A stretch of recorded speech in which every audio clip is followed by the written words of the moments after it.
Why are you the first one in and the last one out, yet still falling behind?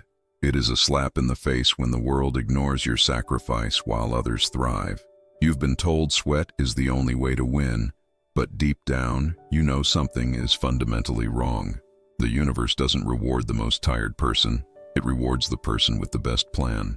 You're grinding 12-hour days while your neighbor cruises through 6 and doubles your results. It's a sign that your hard work has become a trap, a heavy burden you carry every day, rather than a ladder to success. But what if I told you that most of that weight isn't even yours to carry? There is a hidden reason why you are bleeding energy without seeing progress, a psychological debt that the 1% never pay, which I will reveal in a moment. If effort were the only secret, the laborer would be king and the strategist a pauper. You are playing a game with the wrong rules, and it's costing you your soul. Before we look at the blueprint to stop the grind, you need to hear the story of a man who almost lost his life to a dull axe, and the one specific thing he stopped doing that changed everything. Why is it that the shepherd who runs the most often loses the most sheep? We're conditioned to believe that if we aren't panting for breath, we're being lazy. But let's be real.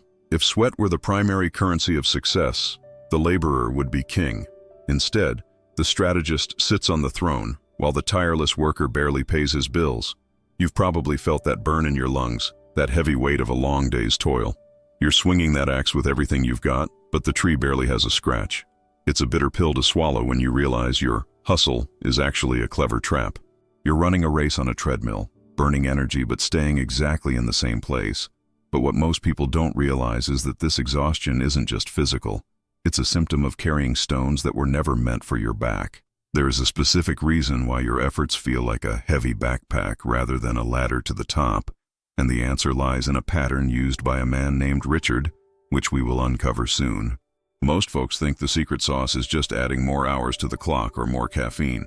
They've got it backwards, and honestly, it's a one-way ticket to an early burnout station. However, before you can apply the strategist's secret, you must first recognize the face of the man of sweat within you, and the danger he faces when the horizon darkens. Thomas was the kind of man who wore his exhaustion like a badge of honor. He firmly believed that if your feet weren't covered in blisters, you weren't truly working. Every time a sheep wandered off, he'd sprint across the rocky terrain to catch it. To him, the power of the chase was the only way to prove his worth as a shepherd. He spent his nights patrolling the perimeter, eyes heavy and stinging with salty sweat. While the world slept, Thomas was out there, swinging a metaphorically dull axe. He didn't see that his relentless activity was just a mask for a total lack of strategy. In his mind, the more he suffered, the more the universe owed him a massive payoff. But there is a dark side to this martyrdom that Thomas couldn't see yet.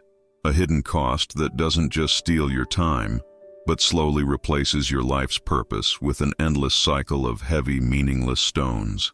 Maybe you know a Thomas, or maybe you see him in the mirror every single morning. It's that nagging feeling that you have to be on 24/7 or everything will just fall apart. You're trading your health and your peace for the sake of a hustle that never ends. What Thomas didn't realize, and what you might be missing too, is that he was carrying a burden that wasn't his to bear. And very soon a neighbor named Richard would show him a reality so different, it would make Thomas's blood boil with a question he wasn't prepared to answer. Across the fence lived Richard, a man who seemed to have cracked a secret code. While Thomas was sprinting until his lungs burned, Richard was usually found leaning against an old olive tree, calmly playing a flute or lost in the pages of an ancient scroll.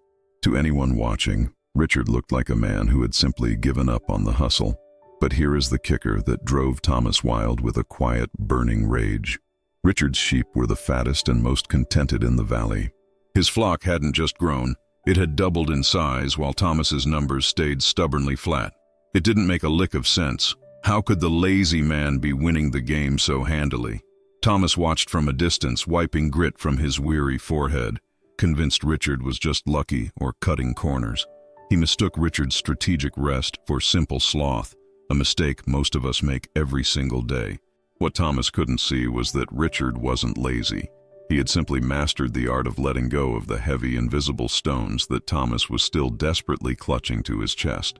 But there is a specific lever Richard was using, a technique so simple yet so powerful that it allows you to grow while standing still. I'll reveal exactly what that lever is in a moment, But first, you must see the terrifying moment when Thomas's brute force finally hit a wall it couldn't climb. The heat became a physical weight, baking the earth into a cracked puzzle. When the drought hit, the sheep didn't care about Thomas's hard work. They scattered like dry leaves, and Thomas, bless his stubborn heart, thought he could outrun nature itself. He didn't stop to think. He just tightened his laces and started a sprint that no human could win. He spent 48 hours straight playing a desperate, sweaty game of tag with 100 animals. His heart beat against his ribs like a trapped bird. He was swinging the dull axe of pure willpower against a problem that required a clever blueprint. Eventually, the human machine just quit, and he collapsed onto the rocks he'd spent all day cursing. While he lay there out cold, the wolves didn't stop to admire his work ethic. They found the strays he'd been too busy chasing to actually protect. By the time he woke up, half his life's work had vanished. This is the ultimate irony. His massive effort was the very thing that left his world defenseless. But here is the chilling truth. The wolves weren't the real problem. The real danger was a specific mental weight Thomas refused to put down. A weight that most of us are carrying right now without realizing it is the very thing inviting the wolves into our lives. But what exactly is this weight? And why does letting it go feel like losing, even when it's the only way to win? You're about to find out. Thomas limped onto Richard's property, feeling like a broken man with a hollowed-out soul. He expected to see chaos, but instead he found a scene of absolute, frustrating tranquility. Richard wasn't gasping for air. He was sitting by a small, cleverly placed stone well. While Thomas's world had crumbled, Richard's valley looked like a lush, private paradise. "I ran until my lungs burned and my heart nearly quit on me," Thomas finally cried out. He looked at his neighbor with a mix of genuine despair and a dash of righteous indignation. He couldn't wrap his head around how his maximum effort had led to such a total catastrophe. It felt like the world was playing a cruel joke on the man who actually tried the hardest. Is the world really this unfair, Richard? Why do you thrive while I'm left with nothing? What Thomas was really asking is the same thing you ask every night. Why am I carrying all this weight if the reward never comes? He was starting to suspect that his sweat was just a poor substitute for a better way. Richard looked at him, not with pity, but with the clarity of someone who had long ago stopped fighting fires and started building fire breaks. The dull axe was finally too heavy to lift, and Thomas was finally ready to actually listen. But what Richard said next didn't just explain the well or the sheep. It revealed a thievery of the soul that happens when you pick up stones that belong to others. And the first step to reclaiming your life is a single, counterintuitive realization that most people find terrifying. Richard didn't say a word at first, simply pointing to the lean dog resting quietly at his side. "You spent your years trying to be the legs for 100 sheep, Thomas," he finally whispered. "I spent a few weeks training this dog to be the legs for me so I could keep my breath."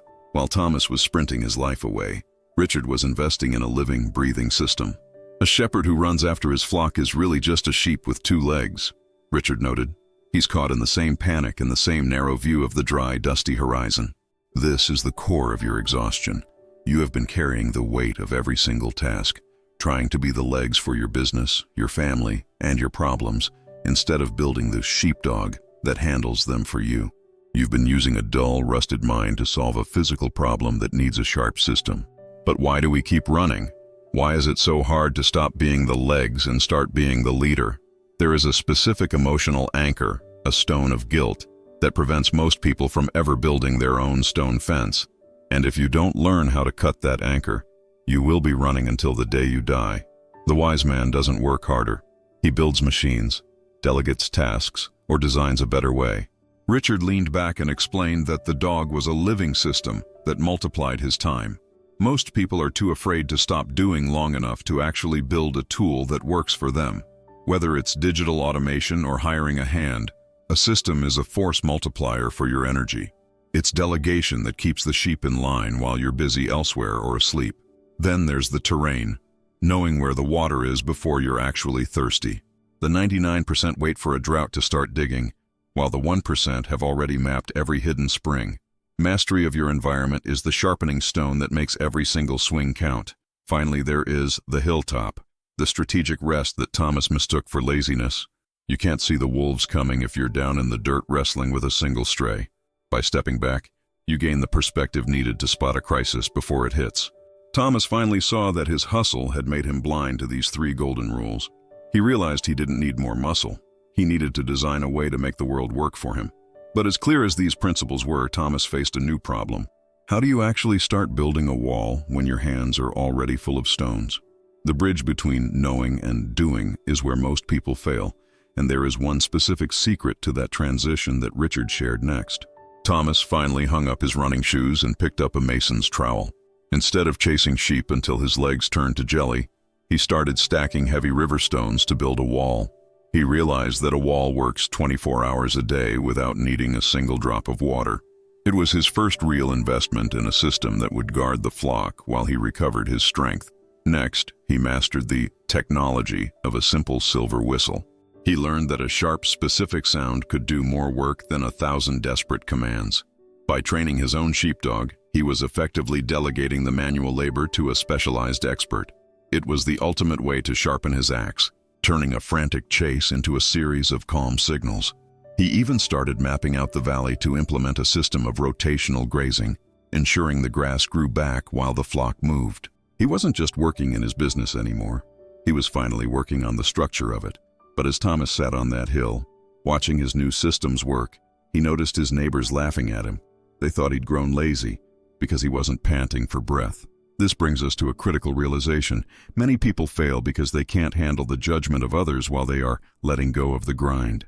But Thomas had a secret weapon against that judgment, a perspective shift that transformed his laziness into a fortune. 1 year later, the valley looked completely different through Thomas's rested and sharp eyes.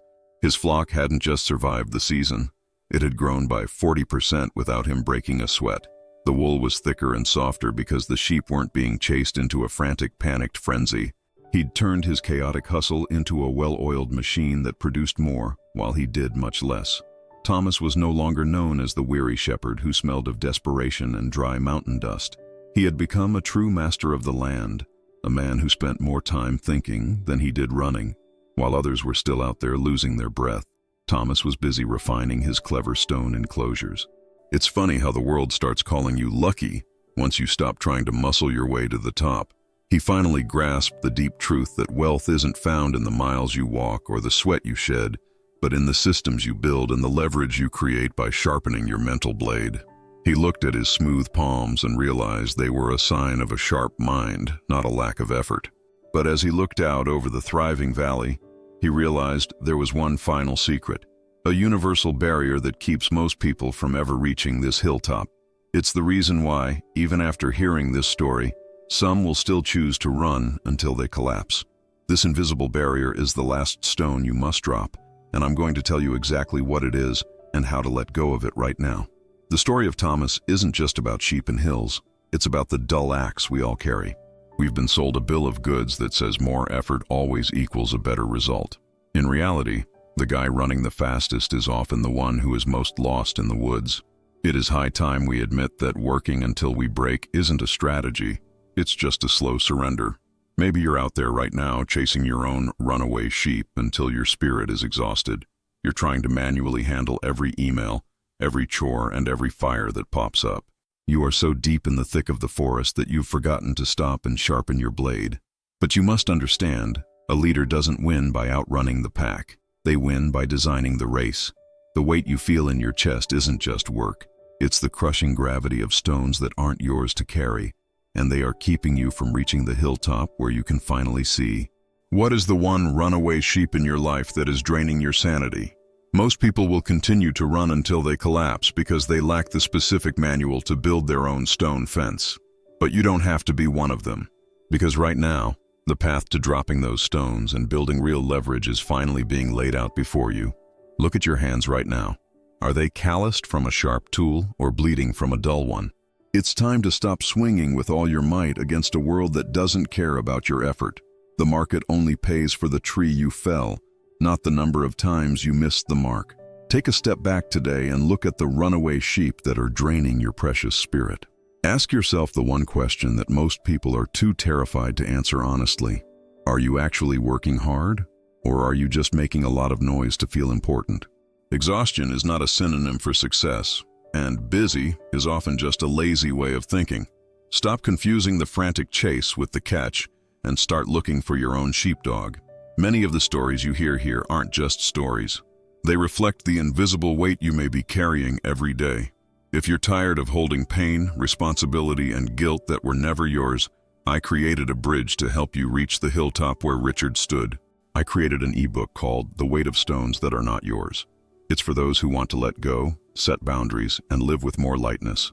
But because I know that a wall isn't built with just one stone, I am including 2 essential tools for your journey.